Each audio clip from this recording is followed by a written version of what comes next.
Hello! Today we are going to be ranking all of the advanced reader copies that I read for releases that came out in January, February, March 2022, or I guess will come out because some of them may not be out by the time this goes up. But I like to do this every quarter because I get copies from publishers in advance of publication so that I can tell you guys what I think about these books so that you know if you want to get online for them at the library, do a pre-order, whatever. Gives you a little bit of a heads up. And yeah, I just enjoy doing this every quarter. So we will start at the bottom and work our way up. I will tell you that I read 14 total books that made this list, and my average rating was 3.57 stars, which means it was a little over a B+, so that's good. The lowest rating I gave was 2.5 stars, which for me is like C+, B- kind of a thing. Not my favorite, but not terrible. And I would recommend any of these books. I think that I can see a reader for all of these books. So yeah, without further ado, we'll just go ahead and dive on in. So my bottom pick is This Might Hurt by Stephanie Roybal, and I gave this 2.5 stars. This is an isolation trope thriller. It is also a cult thriller. So basically, this woman knows that her sister is on this island at this like wellness retreat type place, and really it's kind of a cult. I think probably a good comparison to this is Nine Perfect Strangers by, what's her name? Leanne Moriarty, but like a darker tone to it, I guess. Like it's not comedic. Yeah, so basically the sister tries to go to the island so that she can, you know, try to get her sister out, and shenanigan, death, etc. It ensues.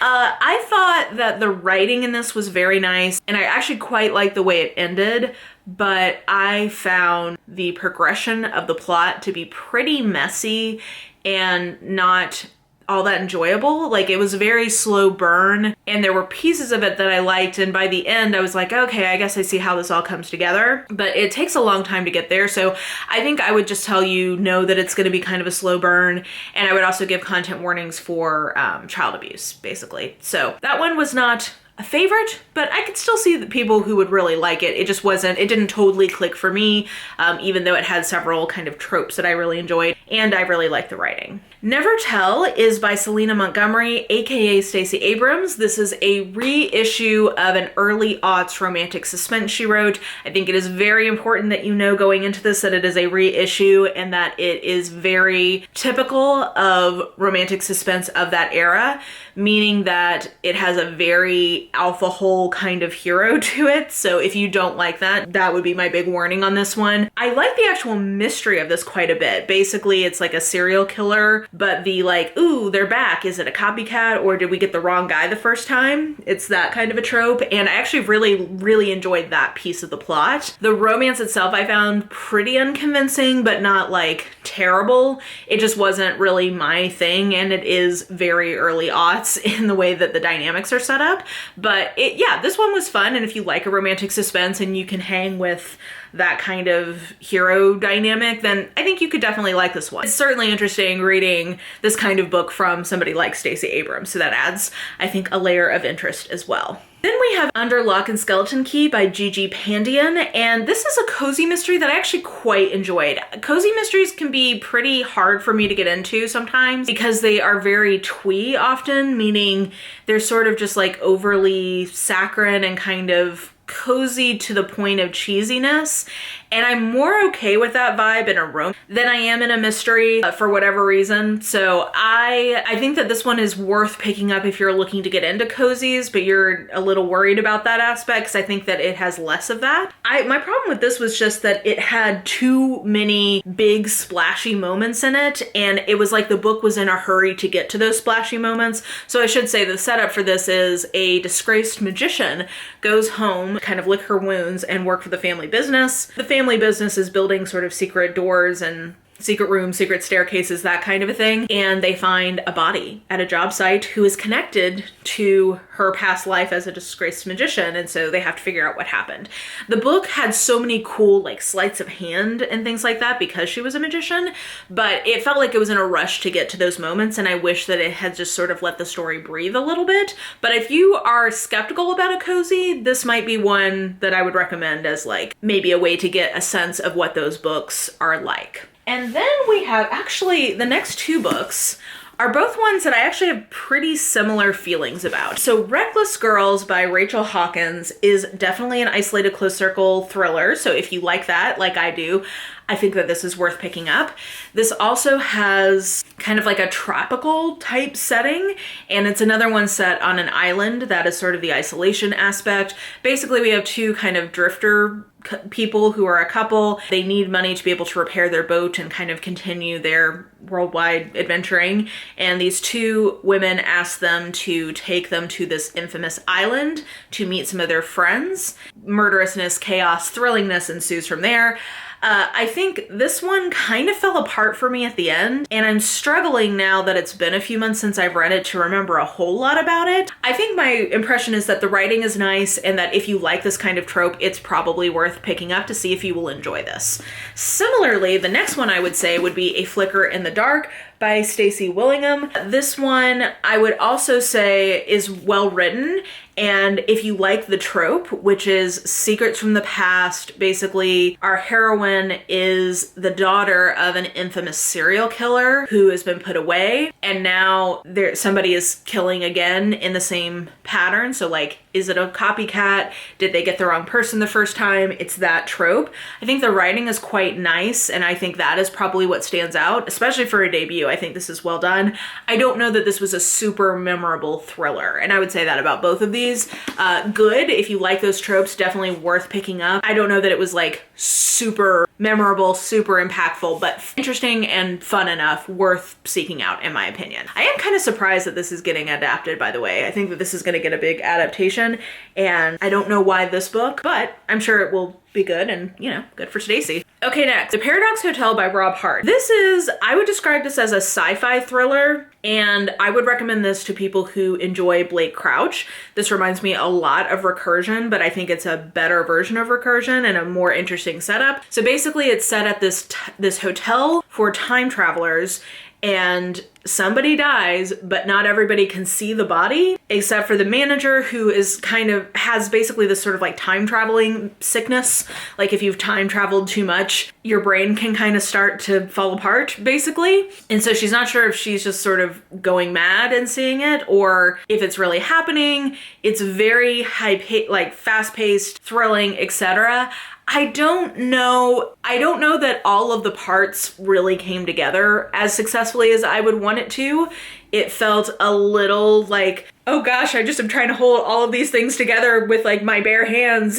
And sometimes I felt like they didn't quite hold, but it's super fast paced. It's really fun. Like it's a fun book to read and interesting. Like I think it's a more interesting or thoughtful take on time travel tropes than I think we often get. I think often time travel is very faux deep in its thematic content, and I didn't feel that way with this one. This was a time travel book that worked better for me than they often do. Yeah, overall, this one I thought was really fun, and like I said, if you like Blake Crouch's version of sort of sci-fi thriller type books, I think this is definitely worth picking up and giving a try. Then two more thrillers. Just am realizing I read a lot of thriller releases in Q1, which makes sense. I was also really in the mood to read mystery thrillers. So next I would put The Resting Place by Camilla Sten. This one I would say is borderline 4 stars for me, as is the next one. But I don't know that it totally, I think that in particular for The Resting Place, the ending, I don't know, was wholly convincing, but I really liked the writing, and it was a dual timeline where I was equally interested in both timelines, which we know is a rare feat for me. So this one is, the setup is basically this woman, her grandmother was killed. She walked in on the killer killing, but she has face blindness. She saw the person like face to face. She doesn't know who it was because she didn't have a way to like map the features and remember who it is. So her boyfriend, her lawyer, and her aunt are going to this estate that her grandmother left her and her aunt that she didn't know even existed, to do like an inventory of everything that's there. It is creepy AF, and she thinks somebody is there stalking her. There's also a timeline from the POV of a maid who lived at the estate 60 years earlier. And yeah, so it's really interesting and it's a psychological thriller, and I would say it's verging on horror. It's very creepy. It's very atmospheric. The writing, I think, is really nice, and I was very engaged with the pacing of it. I will say, though, it is slow burn in the sense of a psychological thriller or horror book often is a little bit slow burn, but I was very into the pacing. The resolution, I was not totally sold on. Yeah, this is verging on 4 stars, I think, because I actually remember this one quite fondly. I enjoyed reading it, and I was very engaged by it. So there you go. Similarly, The Night Shift by Alex Finlay is the next one, and very page-turnery. I've read 2 books from him now, and both of them, I think, have had that quality of like, ooh, I just want to keep reading. This one, my critique and the reason I didn't give it 4 stars is that the plot ultimately is it's very similar to Every Last Fear, which is the last book I read from him, and I wish that he had explored more tropes and explored more themes. That's the reason I didn't give it a full 4 stars, but very, very engaging. It's another kind of conspiracy-ish type thriller, but more with a serial killer trope kind of spin to it. So the setup is there was a mass killing at a Blockbuster in 1999 in this small town. 20 years later, 15 years later, a while later, sometime in the 2010s, there is a second killing in the same manner. And so the question is it the same person? Because the person who they believed killed the people in the first incident escaped and they never brought them to justice. Or is it a copycat? How are they connected? What's going on? And we have the same FBI agent as we had in the first one that I read, which was Every Last Fear. It's the same person, but this book chronologically takes place a few years before Every Last Fear. So yeah, I think if you liked Every Last Fear, if you want to give Alex Finlay a try, I think this is totally worth reading. I will just say that if you've read both, I think you will definitely see some similarities between them, but still very entertaining. I had a really good time in this book. Then I would say Where the Drowned Girls Go by Shauna Maguire would be up next. Definitely 4 stars on this one. This is 6-7 books into the Wayward Children series, so I kind of feel like I don't know how much I really want to say about this book other than like if you want to read the series, don't start with this one because I think it is impactful if you have been reading the series because it's Cora's story, who I love. She's one of my favorite characters in the series, and it's also, I think, building on an interesting idea, which is the Home for Wayward Children, which is what the series is named after, is a school where children who go through a portal, like a la Narnia, sort of like in a portal fantasy, and then come back to our world where they can go as sort of like a refuge for them to be able to accept that, this happened, but I can't go back. So I need to figure out, like, I can be with other people who've had that experience, but ultimately, like, how to make peace with the fact that, you can't go back. This one is basically Cora transferring to a different school that is saying, if you think this happened, you are crazy and you're wrong and it didn't happen, and like trying to deny it. So I think it's interesting and a good expansion of the world to have a different approach to these children and like how to deal with them. So I think that was really smart, and it's not my favorite in the series, but I think it was a very interesting book and a worthy sequel, and I think it expands the scope of where the series could go, because I think that we needed this book to sort of broaden the macro arc kind of where the series is going, and I think it did that pretty effectively. Then I'm gonna say Hook, Line, and Sinker by Tessa Bailey. This one is a small town contemporary romance. It is sold as friends to lovers. I don't think it really is though, because typically a friends to lovers trope, either they are childhood friends who are becoming lovers and there's like this really long history and usually one of them has been pining for the other one and that's kind of one of the elements, or it's yes, we've not been friends our whole lives, but we have been firmly in the friend zone always, and all of a sudden it's like, ooh, but I kind of like your butt. What's gonna happen? And that is not really what this is. This is more that these two people meet in a previous book, which I actually haven't read. They do have an instant attraction, so it's not like I've never thought of you that way. They just decide to be platonic. And then this is the process of them being not platonic. So it's a little different than what a traditional friends to lovers trope is, but it is fair to say they start the book as being friends of some kind and then grow to something more. She ends up staying with him for plot reasons in this small town. Complications ensue. The thing I really liked about this, one, this has an epilogue with a happily ever after that's one of the most convincing I've ever read. I absolutely thought that was really well written, really well executed. And I really like the hero's internal work that he needed to do, and that he basically has like self-confidence issues at the root of it. And I just thought that was an interesting conflict. Like they both have different kinds of self-confidence issues, but the kind that he has, I don't know that we often see for male characters in this kind of book. And I just thought that it was really cool that we got that. I thought it was a well done and interesting exploration. And Tessa Bailey is the queen of dirty talk. So if you need some smutty scenes, she's got that for you. Don't let the cartoon cover fool you. This is a pretty steamy, this definitely has some steamy moments in it. So yeah, I really enjoyed this. This is the longest book I've ever read from her, because I've read a lot of her sort of shorter self-pub stuff, and I think she sustained a full novel very well.